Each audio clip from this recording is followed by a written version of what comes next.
Bienvenido al canal. Hoy vamos a hablar de Suzuka. Es el próximo Gran Premio, el Gran Premio de Japón que se disputa este fin de semana en la Fórmula 1 y por lo tanto vamos a hacer un análisis técnico del circuito de Suzuka.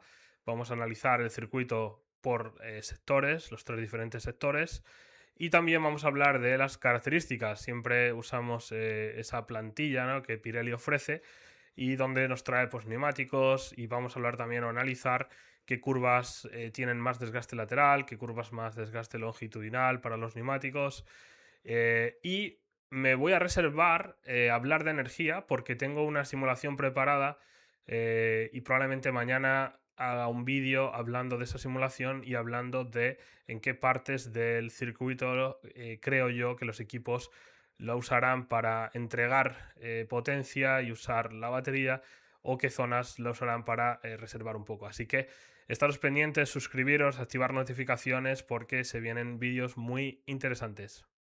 Bueno, pues vamos con ese análisis por sectores. Aquí tenemos el primer sector coloreado en rojo que llega justo antes de la 8, que es la curva Degner.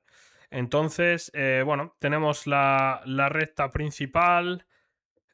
Curva 1 se levanta un poquito para frenada ya en la 2. Y luego, bueno, 3, 4, 5, 6 son las S. La 3, 4 sí que son un poco más rápidas. A partir de la 5 ya se frena un poquito, se levanta para llegar a la 6. Mañana comentaré en el vídeo de la simulación cómo es posible que esta zona sea usada para conservar energía. Venimos a las 7, que también podría ser prácticamente a fondo este año. Y llegamos al final del primer sector con dos curvas prácticamente o casi 90 grados. La 8 es un poco más rápida y en la 9 sí que es una frenada un poco más fuerte. Todo lo amarillo es el segundo sector. Entonces, bueno, pues salimos de la 9, llegamos a la horquilla, que es una de las más famosas curvas que hay en este circuito. Una curva bastante lenta donde quizá reduzcan hasta 60-70 kilómetros por hora más o menos.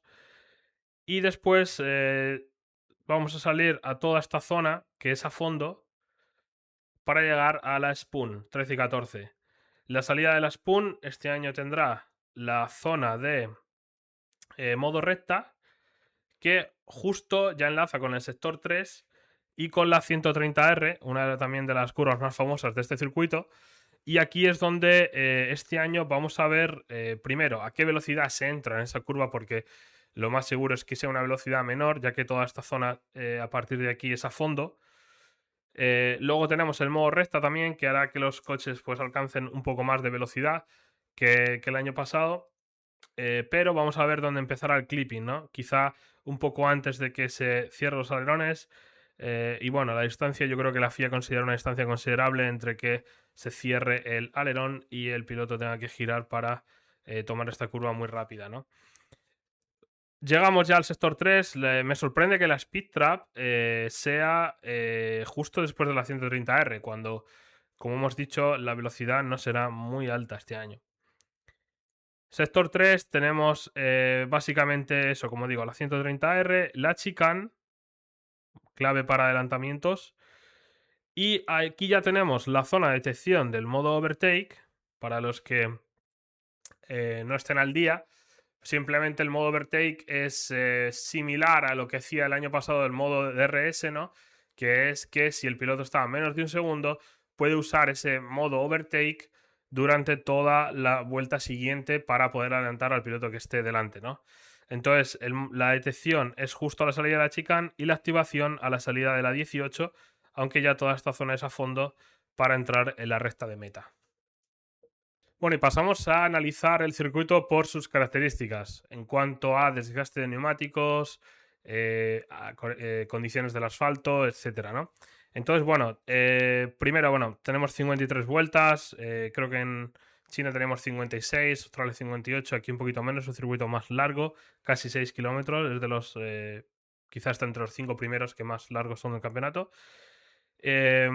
Lo que nos dice aquí Pirelli es que la media de la parada son 22 segundos. Entonces, bueno, eso será importante para jugar un poco con las estrategias. Sabemos que en condiciones normales, sin a ver, safety car o virtual safety car, la media de pérdida de parada sería unos 22 segundos más o menos. Y esto incluye, como digo, entrada en el pit lane, parada y salida del pit lane. Entonces, bueno, tenemos tracción, un 3. No es un circuito realmente con, digamos, estrés longitudinal en el que la tracción sea alta, pero sí que tenemos curvas muy lentas, como por ejemplo la horquilla o la chicane, que aquí realmente son los dos puntos claves para esa tracción. Luego también tenemos un poco en la spoon. Sí que es cierto que la primera, la 13, sería más carga lateral, pero la 14 un poquito de longitudinal. La horquilla totalmente longitudinal, chicane también. Cuando me refiero a longitudinal, me refiero que se desgasta la parte central del neumático, se desgasta más, digamos, en este caso los Fórmula 1, los neumáticos traseros se desgastan más porque el Fórmula 1 es tracción trasera, luego la fuerza, la potencia va primero a las ruedas traseras, las delanteras se mueven por inercia, ¿no? Entonces, como digo, esas son las principales zonas de tracción. Estrés lateral, más alto, es un 5, es de los más altos del campeonato, junto con Silverstone, junto con Jeddah probablemente, que este año no se va a disputar. Entonces, bueno, esto indica que en principio, como vemos, la parte de fuera del neumático está en rojo, luego el desgaste lateral va a ser muy alto, sobre todo en las ruedas delanteras, que son las que giran. Aunque también lo que sabemos de este año, viendo los datos de Australia y de China, que aunque el estrés lateral es muy alto, la degradación no es tan alta porque, bueno, en los pasos por curva media y alta velocidad, la velocidad es menor porque los equipos lo usan para recargar baterías, usar esa zona para recuperar energía.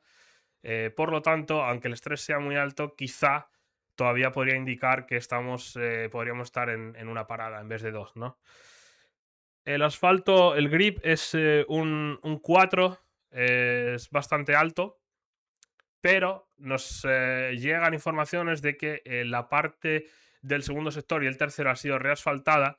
Luego sí que es cierto que quizá el viernes haya un poco menos de grip en esa zona. Yo supongo que ya un poco ya cuando vaya pasando el fin de en torno a la quali, etcétera, irá un poco mejorando, irá mejor y tendremos más grip. En cuanto a frenada, tenemos un 2. Como he dicho, solamente quizá la zona de la horquilla es muy lenta, pero esta recta no da, digamos, mucha velocidad. Entonces, digamos que la frenada más fuerte serían quizá en la 2, porque venimos de la recta de meta. En la 1 se suelta un poquito el acelerador, pero la 2 ya se frena fuerte. La 9 podría también ser una frenada más o menos fuerte. Y luego ya la chicane. Yo creo que la chicane es la frenada más fuerte porque venimos de toda la zona de la recta de atrás con la 130R, que en principio no se debería perder mucha velocidad. Y ahí es cuando llegas a la chicane con mucha velocidad, frenada fuerte. Pero bueno, solamente hay, como digo, 2-3 puntos que no van a influir mucho, donde los frenos no van a sufrir mucho en este circuito. Abrasión del asfalto medio, como digo, reasfaltado. Esta información tampoco va a ser muy relevante dependiendo bueno, del reasfaltado, sobre todo en el sector 2 y 3. Y luego, bueno, estrés lateral alto, como digo, siempre va ligado más o menos de estrés del neumático, a no ser que sea un circuito tipo Singapur, en el que el estrés lateral puede ser bajo, pero el estrés del neumático sea alto porque influya la parte térmica, digamos, ¿no? Y la evolución de pista será alta. Bueno, tenemos 3 compuestos, los más duros que ha traído Pirelli. Como digo, aunque el estrés lateral sea muy alto, y por esa razón probablemente Pirelli haya traído los neumáticos más duros, aún así hemos visto que, por ejemplo, en China el estrés lateral era un 4 de 5, también es alto, hay ciertas curvas muy rápidas, pero con un C2, C3, C4 fácilmente los pilotos pudieron hacer casi 50 vueltas con el duro. Entonces, eso me indica a pensar que lo más normal es que veamos el C3 en clasificación y en carrera tengamos C1 y C2. Empezar con el medio y acabar la carrera con el duro. Dependiendo si es safety car o no, como digo, puede cambiar. Si nos vamos a la vuelta 10-15 y hay un safety car, quizá pueda abrir la opción de 2 paradas. Si pasamos de la vuelta 20, lo más normal es que una parada se haga esos 20 vueltas con el medio, 19-20, y se entre para poner el duro y acabar la carrera sin ningún problema. Así que bueno, esto es todo de Suzuka. Estas son las principales claves. Como digo, se viene un vídeo mañana sobre la simulación, hablaremos de energía, que quizá este año es un tema un poquito más interesante. Así que ya sabéis, suscribiros, activar notificaciones, estaros pendientes, porque vienen vídeos muy buenos, muy interesantes para los que les gusta este tipo de información. Así que nada, un saludo.